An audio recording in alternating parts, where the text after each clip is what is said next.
आकर उसे प्रणाम किया, पर किसी को संदेह हुआ। यीशु ने उनके पास आकर कहा, स्वर्ग और पृथ्वी का सारा अधिकार मुझे दिया गया है, इसलिए तुम जाओ, सब जातियों के लोगों को चेला बनाओ और उन्हें पिता और पुत्र और पवित्र आत्मा के नाम से बपतिस्मा दो और उन्हें सब बातें जो मैं तुम्हें आज्ञा देता हूं मानना सिखाओ, और देखो जगत के अंत तक सदा मैं तुम्हारे संग हूं। सब जन बोले आमीन आमीन हालेलुया। परमेश्वर के वचन में लिखा, परमेश्वर ने कहा, मैं जाता हूं, पिता के पास जाता हूं और तुम्हें अपना मददगार सहायक पवित्र आत्मा दिए जाता हूं। वह पवित्र आत्मा आपकी मदद करेगा, सहायता करेगा। मैं पिता के पास जाता हूं, तुम्हें यह आज्ञा दिए जाता हूं कि पूरे जगत में जाओ और जगत में जाके क्या करो, सुसमाचार प्रचार करो, चेला बनाओ, यानी कि इवेंजलिज्म करो, रूहे बचाओ। मैं तुम्हें आज्ञा दिए जाता हूं, लेकिन उस आज्ञा के साथ मैं तुम्हें अपना मददगार सहायक पवित्र आत्मा दिए जाता हूं।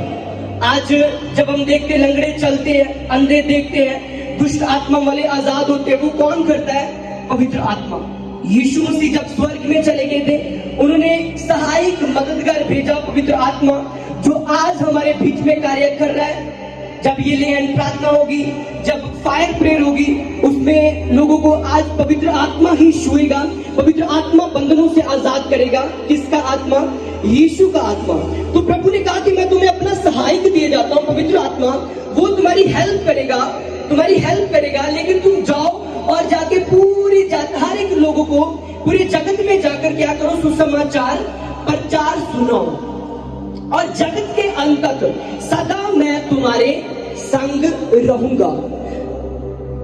ये वचन परमेश्वर ने सिर्फ उन 12 चेलों को नहीं बोला था, ये वचन परमेश्वर ने उन प्रथम चेलों को नहीं सिर्फ बोला था, ये वचन परमेश्वर ने हर एक उस विश्वासी को बोला जो यीशु मसीह को अपना उद्धारकर्ता, मुक्तिदाता ग्रहण कर चुका है। हालेलुया। आज लोगों की प्रॉब्लम क्या है? जब वो मसीह में आ जाते हैं, कंप्लीट छुटकारा नहीं ले पाते। मान लो कि जब वो मसीह में आए, एक गवाही परमेश्वर ने उनको दे दी। जब वो चर्च आए, फर्स्ट गवाही परमेश्वर ने उनको दे दी। मान लो किसी के पास बच्चा नहीं है, प्रभु ने उसको बेबी के साथ ब्लेस कर दिया, लेकिन जो उसकी 10 गवाहियां हैं उसके जीवन में अभी वो पेंडिंग है। उसकी लाइफ परमेश्वर ने पूरी तरह ब्लेस करनी है, स्टेप बाय स्टेप उसको आगे लेकर जाना है। लेकिन प्रॉब्लम क्या है कि जहां पर विश्वासी वो टेस्टिमनीज को ले नहीं पाता। विश्वासी सोचता है कि मैं जिस दिन चर्च गया था, प्रभु ने मुझे गवाही दी थी, फर्स्ट टाइम मीटिंग में गया था, प्रभु ने मेरे जीवन में ये काम किया था, और अब मेरे जीवन में कार्य क्यों नहीं हो रहे? पास्टर, ये गवाही मेरे जीवन में बन चुकी थी जब मैं चर्च में मेरी बहन लेकर गई, मेरा भाई लेकर गया। हाँ, ये मेरा केस हल हो चुका था, लेकिन अब ये जो मेरे 5 केस हैं, 10 केस हैं, ये हल क्यों नहीं हो रहे? मैं आपको बताऊंगा आज एक विश्वासी की प्रॉब्लम क्या, कहां पर उसको वो केस हल नहीं हो रहे। याद रखिए, प्रभु के काम करने में ही हमारा छुटकारा है। बहन को बोले, भाई को बोले कि प्रभु के काम करने में ही तेरा संपूर्ण यानी पूरा छुटकारा है। प्रेयर रिक्वेस्ट आती मेरे पास कि पास्टर जी मेरा ये केस है, हमारा डिवोर्स चल रहा है, वो हल हो जाए, मैं अपने पति से डिवोर्स नहीं लेना चाहती। प्रेयर रिक्वेस्ट आती कि पास्टर जी हमारा बिजनेस नहीं चल रहा, हमारी जॉब नहीं चल रही, हमारे जीवन में ये प्रॉब्लम चल रही है। एक काम करना शुरू कर दो, आपके सारे केसों का हल होना शुरू हो जाएगा। वो है प्रभु का काम। हालेलुया। अगर आप उसके परिवार में आ चुके हैं, अगर आप उसकी संतान बन चुके हैं, उसके कामों में हिस्सा लेना शुरू कर दो। आपको पास्टर के पास प्रेयर रिक्वेस्ट भेजने की भी जरूरत नहीं है, ऑटोमेटिकली परमेश्वर आपके जीवन में कार्य करता जाएगा। हालेलुया। हाँ, आपने प्रेयर रिक्वेस्ट भेजनी है, प्रभु ने अगुवे ठहराए हैं प्रार्थना के लिए, आप प्रार्थना करवाए। लेकिन मैं आपको बोल रहा हूं कि कहां पर, पंजाबी जी कहते कहां कितने कुंडी फसी, हाँ समझे मैंने क्या बोला? वो कहां पर ये काम अड़ा हुआ है ना? वो अड़ा हुआ काम कहां पर है? वो आपके ऊपर अड़ा हुआ है, क्योंकि आप प्रभु के कार्यों के लिए निकल नहीं रहे। आपने एक स्टोरी सुनी होगी कि एक नमान नाम का सेनापति था, जो अराम के राजा का सेनापति था, और वो बहुत रिच पर्सन था, बहुत अमीर था। वो अराम के राजा का सेनापति था, लेकिन उसके जीवन में एक घटी थी, एक कमी थी, वो था कोड़ी, शारीरिक रोग था। बाकी सब कुछ उसके पास था, पैसा था, धन दौलत, शोहरत, उसका नाम था, क्योंकि वो राजा के साथ रहता था, अच्छी पोस्ट पर था। लेकिन एक चीज की उसके जीवन में घटी थी, वो जिसके द्वारा उसका सारा जीवन दुख में था, और वो था उसकी बॉडी के ऊपर कोड़। तो उसके घर में एक छोटी बच्ची थी जो इजराइल की थी। उसने कहा उसकी वाइफ को, अगर मेरा स्वामी इजराइल के भविष्यद्वक्ता यानी कि एलीशा के पास होता तो ये कोड़ी ना रहता, चंगा हो जाता। बाइबल में लिखा, उसने उस बच्ची की बात मानी, इजराइल में गया, प्रभु के दास ने उसको आज्ञा दी। आगे की स्टोरी आप जानते हैं। उसने वो पानी में वो डुबकियां लगाई और वो कोड़ से शुद्ध होकर अपने घर वापस आ गया। एक बात आप नोटिस करें कि जिस छोटी बच्ची ने उसको सुसमाचार सुनाया होगा, तो क्या उस नमान कोड़ी ने, जो बाद में कोड़ी नहीं रहा था, क्या उस नमान ने उस बच्ची को ऐसे ही छोड़ा होगा? उसने उसको कितना धन दौलत दिया होगा, हो सकता है उसको उस गुलामी से उसको आजाद करके उसके घर भेज दिया होगा। उसके जीवन में, उस बच्ची के जीवन में संपूर्ण छुटकारा कैसे आया? वचन सुनाने से, प्रचार करने से, सुसमाचार प्रचार करने से। प्रभु ने कहा, मैं जाता हूं, तुम्हें आज्ञा दिए जाता हूं, जाओ, पूरे जगत में जाओ, अपने मोहल्ले में जाओ, अपने शहर में जाओ, सुसमाचार सुनाओ। सुसमाचार क्या है? कि यीशु मसीह आप मुर्दों में से जी उठा है। अगर आप बीमार है तो यीशु ने आपके लिए कोड़े खाए हैं, तो आपको बीमारी में रहने की जरूरत नहीं है। उसके कोड़ों के ऊपर विश्वास करें, चर्च में आए, प्रभु आपको चंगा करेगा। सुसमाचार क्या है? अगर कोई डिप्रेशन के नीचे है तो उसको अपने जाके बताना है कि यार यीशु ने आपके लिए अपने सिर के ऊपर कांटों का ताज डलवाया है। अगर आप डिप्रेशन में है, खुदा के घर में आए, प्रभु आपको डिप्रेशन से आजाद करेगा। ये आपका सुसमाचार है दूसरे लोगों को। हालेलुया। चर्च जाते हैं, हाजी पासरी जाते हैं, हर संडे जाते हैं, क्या सेवा के लिए बाहर निकलते हैं? नहीं निकलते हैं। यहां पर ही वो बात आपकी, वो आपका केस फंसा हुआ है। क्योंकि अगर एक सब्जी बनाएंगे, एक सब्जी बनाएंगे, उसके अंदर चिकन बना रहे हैं ना, कुछ भी बना रहे हैं, उसके अंदर सब चीजें डाल दी है। अगर उसके अंदर नमक नहीं डालेंगे तो वो सारे का सारा क्या है? व्यर्थ। तो सब चीजें उसमें डालनी पड़ती है, नमक भी डालना पड़ता है, सब कुछ मसाले भी डालने पड़ते हैं। इसी प्रकार जब आप प्रभु के घर में आ चुके हैं, फिर आपको हर वो ड्यूटी में हिस्सा लेना पड़ेगा जो आपको खुदा बाइबल में ड्यूटी दे रहा है। हालेलुया।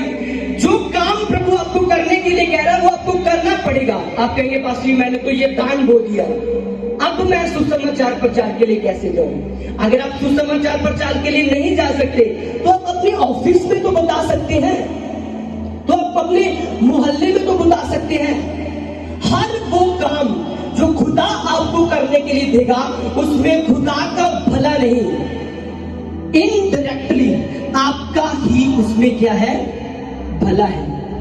बाइबल में लिखा है कुरनेलियस नाम का जन था जो यहूदी नहीं था, क्रिश्चियन नहीं था, लेकिन क्रिश्चियन लोगों को दान दिया करता था और बराबर प्रार्थना किया करता था यहोवा परमेश्वर के आगे।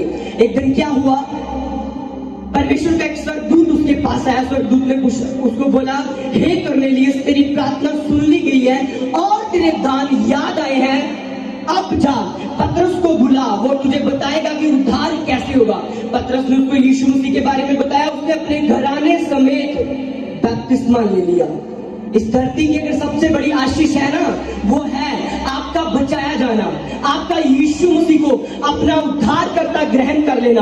कुरनेलियस बराबर प्रार्थना करता था, कुरनेलियस दान भी देता था, लेकिन उसके जीवन में छुटकारा नहीं था, लेकिन उसने यीशु मसीह को नहीं जाना था। लेकिन प्रभु ने कहा, हे कुरनेलियस, तेरी प्रार्थना और तेरे दान दोनों ही अपने स्मरण के लिए स्वर्ग में गए हैं। हालेलुया। अगर आप आज सुसमाचार सुनाने वाले हैं, अगर आप प्रभु के कामों के लिए बोलने वाले हैं, तो ये आपके कार्य स्मरण के लिए स्वर्ग में परमेश्वर के पास जाएंगे और परमेश्वर अपने स्वर्गदूतों को आपके लिए रिलीज करेगा। हे बेटी, हे मेरे पुत्र, मैं तुझे छुड़ाने के लिए तैयार हूं। हालेलुया। एक खुदा के दास हुए जिनका नाम साधु सुंदर सिंह था, और वो साधु सुंदर सिंह पंजाब के थे। आज से 100 साल पहले की मैं बात कर रहा हूं। आज जितनी आप पंजाब में बड़ी बड़ी चर्चेस देखते हैं, कहीं ना कहीं साधु सुंदर सिंह की उन प्रेयर्स का वो आंसर है। जब जिस टाइम में प्लेन नहीं हुआ करते थे, उस टाइम की बात कर रहा हूं। साधु सुंदर सिंह जी जो खुदा के दास, जिन्होंने अनेक रूहों को बचाया। एक बार बारिश हो रही थी, किसी घर में गए, वो किसी घर के बाहर गए और उन्होंने लॉक खड़काया, ठक ठक ठक, एक औरत बाहर आई। उस औरत को साधु सुंदर सिंह जी ने कहा कि आज की रात मुझे अपने घर में रहने के लिए दो और मुझे कुछ खाना दो, क्योंकि मैं परमेश्वर का दास हूं। क्योंकि साधु सुंदर सिंह जी को किसी ने बताया था कि ये क्रिश्चियन घर है, तो उन्होंने कहा कि आज की रात मुझे इधर रहने दो और मुझे खाने के लिए कुछ दो। तो उस औरत ने कहा कि नहीं खुदा के दास, मैं आपके लिए प्रेयर करूंगी कि परमेश्वर आपकी जरूरतों को पूरा करे।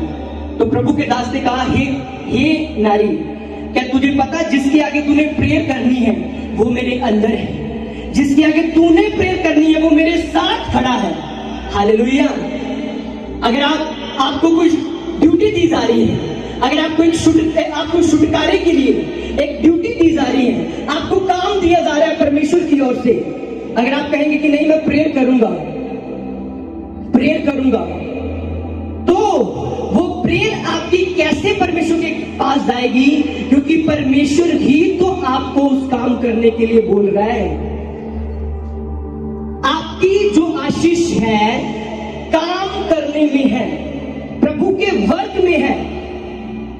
आपका जो संपूर्ण छुटकारा है वो परमेश्वर के कार्य को करने में है। अगर आप इस चीज को बोलकर बोल रहे कि नहीं मैं कोई ना प्रार्थना करूंगा, कोई ना हो जाएगा प्रभु के काम, अच्छी तरह मीटिंग हो जाएगी, मैं प्रेयर में रखूंगा, अच्छी बात है प्रेयर करो, लेकिन उसको काम किसने करना? हमारे घर में जब शादियां होती हैं तो हम ये नहीं कह देते कि हम 1 महीना रह गया शादी को, बेटे की शादी है, बेटी की शादी है, तो हम ऐसा करेंगे कि हम प्रेयर करते रहेंगे। हलवाई को खुद ही स्वर्गदूत जाके बोलाएंगे, हाँ, जो साउंड वाले को बोलना है, जो कैमरा वाले को बोलना है, वो स्वर्ग से दूत जाएंगे, वो खुद बोल देंगे। आप ऐसा करते हैं? आप कहते हैं नहीं, हम बिल्कुल छोड़िए, हम खुद जाएंगे, प्रेयर भी करेंगे और काम भी करेंगे। और जब प्रभु का काम आता है तब हम कह देते कि नहीं हम प्रेयर करेंगे, कोई नहीं हो जाएगा। ऐसे नहीं होगा। प्रभु के काम करने में ही आपका छुटकारा है। आप प्रेयर के बस लेकर आ रहे हो, पास्टर ये काम करो, ये प्रेयर करो। प्रभु का दास अगर आपको कोई आज्ञा दे रहा है कि बहन ये काम तू कर, जब आप ये काम तू कर, जब आप जाकर वो काम कर देंगे, आपके जीवन में वो प्रेयर का उत्तर भी आ जाएगा यीशु के नाम से। हालेलुया। तारीफ करें जोर से परमेश्वर की। मैं एक वचन को पढ़ता हूं, आप सबने ध्यान से सुनना। पहला राजा उसकी 17 अध्याय उसकी 8 से पढ़ूंगा मैं। तब यहोवा का ये वचन उसके पास पहुंचा, यानी एलिया के पास पहुंचा, चलकर सीदोन के सारपत नगर में जाकर वही ठहर। सुन, मैंने वहां की एक विधवा को तेरे लिए आज्ञा दी है, तेरे लेके आज्ञा दी है। वह वहां से चल दिया और सारपत को गया। नगर के फाटक के पास पहुंचकर उसने क्या देखा कि एक विधवा लकड़ी बीन रही है। उसको बुलाकर उसने कहा, किसी पात्र में मेरे लिए थोड़ा सा पानी ले आ। जब वह लेने जा रही थी तो उसने उसे पुकार कर कहा, अपने हाथ में एक टुकड़ा रोटी भी मेरे पास ले दिया। उसने कहा, तेरे परमेश्वर यहोवा के जीवन की शपथ, मेरे पास एक भी रोटी नहीं है, केवल घड़े में मुट्ठी भर मैदा और कुप्पी में थोड़ा सा तेल है। हालेलुया। और इसकी स्टोरी में आगे क्या हुआ? परमेश्वर के दास ने कहा कि नहीं, तू जा मेरे लिए लेकर आ, थोड़ा सा एक रोटी लेकर आ, और जब तू वो रोटी लेकर आएगी, जब मैं खाऊंगा, ना तो मैं भूखा मरूंगा, ना तू भूखी मरेगी, ना तेरा और ना तेरा घराना भूखा मरेगा। और जब ये स्टोरी शुरू होती है, जब मैं बाइबल पढ़ रहा था तो इसमें लिखा, परमेश्वर ने कहा, सुन, मैंने वहां की एक विधवा को तेरे लेके आज्ञा दी है। सुन, मैंने वहां की एक विधवा को तेरे खिलाने के लिए भी आज्ञा दी है। लेकिन जब एलिया उसके पास आता है, वो औरत कहती है, तेरे परमेश्वर यहोवा की शपथ, मेरे पास एक भी रोटी नहीं है, केवल मुट्ठी भर मैदा और कुप्पी में तेल है। यहाँ पर हमें ध्यान से इस वचन को समझना है कि परमेश्वर तो कह रहा कि मैंने तेरे लिए उस विधवा को आज्ञा दी है कि तुझे खाने के लिए रोटी दे। और वो विधवा जब एलिया जब उसके पास आता है और वो विधवा कहती है कि मेरे पास तो थोड़ी सी मुट्ठी पर आटा है, थोड़ा सा तेल है। परमेश्वर ने तो उसको आज्ञा दी थी।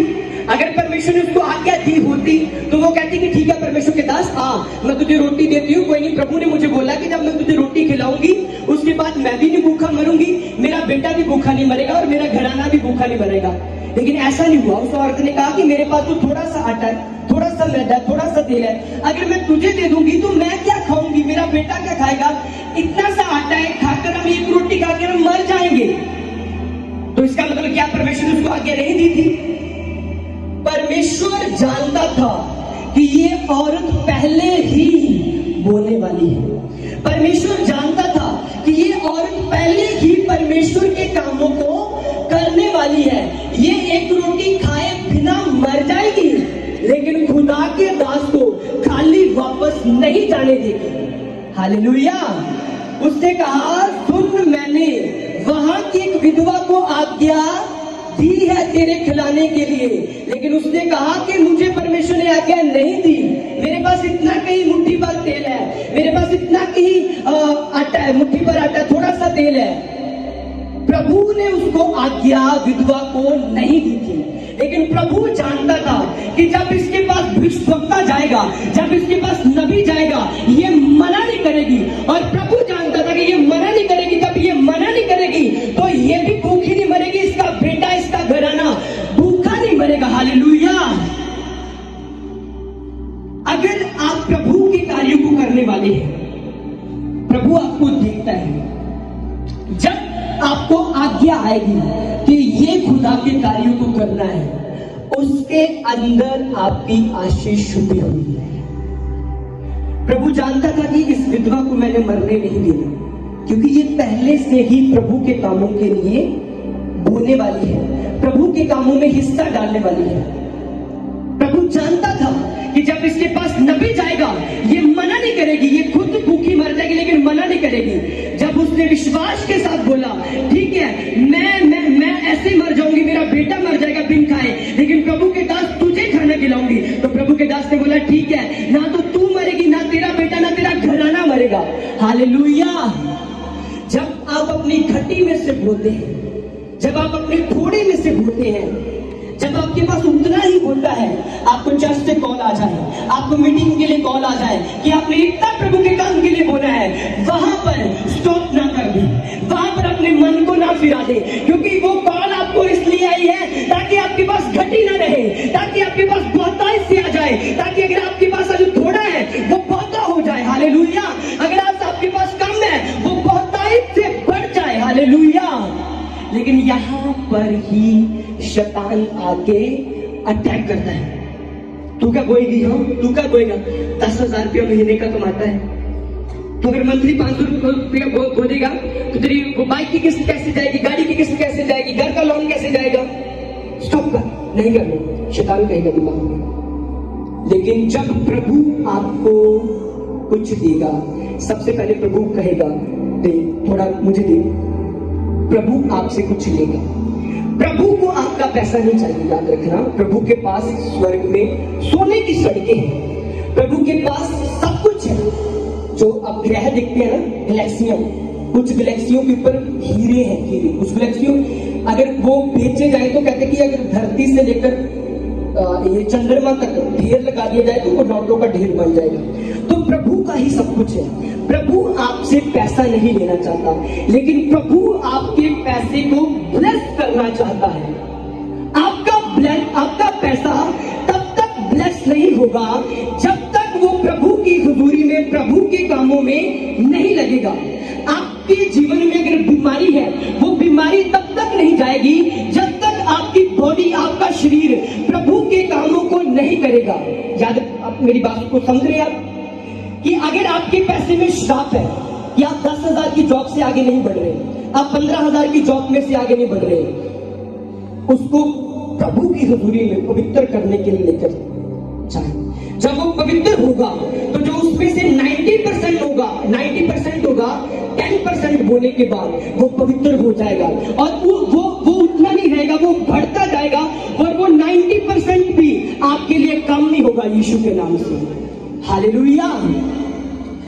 कितने जन इस वचन को समझ रहे हैं? अपने हाथों को उठाएं। तो बहुत सारी स्टोरीज ऐसी मिलती है जब परमेश्वर ने लोगों को ब्लेस किया, लेकिन प्रभु ने कुछ चाहा कि मेरे पास लेकर आओ। आप सबने सुना होगा 5 रोटियां और 2 मछली वाली स्टोरी, है ना? और उस जगह पर एक छोटा बच्चा था जिसके पास 5 रोटियां और 2 मछली थी, है ना?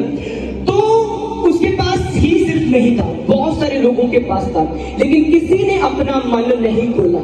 जिस बच्चे ने अपना मन खोला, प्रभु को दिया, हुआ क्या? उसके बाद सब लोगों ने खाया। वो 5,000 ही सिर्फ लोग नहीं थे, 5,000 सिर्फ पुरुष थे, 5,000 सिर्फ बंदे थे। वहां पर 15 से 16, 17,000 के आसपास भीड़ थी, औरतों और बच्चों को भी साथ में मिलाकर। जब इतने लोगों ने खाया, उसके बाद 12 टोकरी बढ़ गई। वो किसके पास आई होगी बताओ? जिसने बोलो प्रभु को दी। हालेलुया। वो 12 की 12 टोकरी उस बच्चे को मिली होगी जिसने प्रभु के लिए अपने मन को खोला होगा। हालेलुया। तो आपका छुटकारा, जो आपका संपूर्ण छुटकारा है, चाहे फाइनेंस में है, आपका संपूर्ण छुटकारा चाहे सेहत में है, आपका संपूर्ण छुटकारा प्रभु के काम करने में है। हालेलुया। आपका संपूर्ण छुटकारा, आपका पूरा छुटकारा प्रभु के काम करने में है। जब छोटा बच्चा पैदा होता है, एक साल का 1.5 साल का होता है, उसके दूध के दांत आते हैं और वो दांत एक दिन टूट जाते हैं। सेम इसी प्रकार जब आप प्रभु के घर में आते हैं, आपकी लाइफ में टेस्टिमनीज आती है, 1-2 टेस्टिमनीज, वो दूध के दांत है। लेकिन आगे की टेस्टिमनीज लेने के लिए आपको फिर मेहनत करनी पड़ेगी। हालेलुया। प्रभु के राज्य में, प्रभु के काम के लिए आपको खड़े होना पड़ेगा, तब आपके जीवन में संपूर्ण छुटकारा आएगा। संपूर्ण मतलब फाइनेंस में भी छुटकारा आएगा, सेहत में भी छुटकारा आएगा। हर एक हिस्से में, जिस हिस्से में आप चाहते हैं, हर एक हिस्से में आपके छुटकारा आएगा जब आप प्रभु के कामों के लिए खड़े हो जाएंगे। और मैं आपकी लाइफ के ऊपर इन वर्ड्स को रिलीज करता हूं, अपने हाथों को उठा लें। जब आप प्रभु के कामों के लिए खड़े होंगे, परमेश्वर आपको बड़ी बड़ी टेस्टिमनीज के लिए ब्लेस करेगा। परमेश्वर आपके जीवन में बड़े कार्यों को करेगा। परमेश्वर आपके जीवन में बड़ी ब्लेसिंग्स को रिलीज करेगा जब आप प्रभु के कामों के लिए खड़े हो जाएंगे। तारीफ करें सब परमेश्वर की ओर। आमीन बोलिए। आमीन। अब कितने जन तैयार हैं प्रभु के कामों के लिए खड़े होने के लिए? मैं आपको ऐसा बना दूंगा कि आप प्रेयर रिक्वेस्ट पास्टर के पास लेकर जाने वाले नहीं, बल्कि दूसरों के ऊपर ले हैंड करके चंगा करने वाले हो। हालेलुया। बस जैसा आपको बोल रहा हूं वैसा करते जाए। प्रभु के कामों में हिस्सा लें। आपकी गवाहियां जो आप मांग रहे हो, आपके मांगने से पहले परमेश्वर आपकी झोली में डाल देगा। तारीफ करें सब जन अपनी जगहों पर खड़े हो जाए, अपने हाथों को उठाएं, करें प्रार्थना। परमेश्वर, मैं आपके कामों में हिस्सा लूंगी। परमेश्वर, मैं आज आपके कामों में हिस्सा लूंगा। परमेश्वर, मैं जान चुका हूं परमेश्वर के संपूर्ण छुटकारा, जो पूरा छुटकारा है वो आपके कार्यों को करने में है, आपके कामों को करने में है। अपने हाथों को उठाएं परमेश्वर, करें प्रार्थना। अपने मन में सोचें आप कौन सी टीम में ड्यूटी लेना चाहते हैं। आप अपने मन में सोचें आप क्या परमेश्वर का काम करना चाहते हैं। अगर आप किसी भी काम में अब तक चर्च में किसी भी काम में हिस्सेदार नहीं है, तो आप अभी तक विश्वासी नहीं है। अपने हाथों को उठाएं और अपने मन में प्रभु को बोले कि प्रभु ये काम मैं करूंगा, ये काम मैं करूंगी। आपके मनों में परमेश्वर डालेगा, और जब आपके मन में परमेश्वर डाले तो याद रखना वो परमेश्वर की ओर से, जैसे उस विधवा को परमेश्वर ने कहा था कि मेरे दास को खिला, और वो इसलिए कहा था ताकि वो उस अकाल में जब सब लोग मर रहे थे, वो उसका बच्चा और उसका घराना ना मरे। अगर आज परमेश्वर आपके मन में डालता है बोने के लिए, नेक्स्ट मीटिंग के लिए, किसी के मन में परमेश्वर डालेगा साउंड का खर्चा उठाने के लिए, किसी के मन में परमेश्वर डालेगा हॉल का खर्चा उठाने के लिए, किसी के मन में डालेगा परमेश्वर इवेंजलिज्म के कार्यों का खर्चा उठाने के लिए। तो जब प्रभु आपके मन में बात करें तो याद रखना वो इसलिए है ताकि जो आपकी जॉब के ऊपर परमेश्वर आपको तरक्की दे सके, ताकि आपके बिजनेस के ऊपर प्रभु आपको उन्नति दे सके, ताकि जो आपका पैसा बीमारियों के ऊपर लग रहा है, श्रापों में जा रहा है, वो पैसे को परमेश्वर पवित्र करके सेव कर सके। अपने हाथों को उठाएं, प्रभु के आगे मनन करें।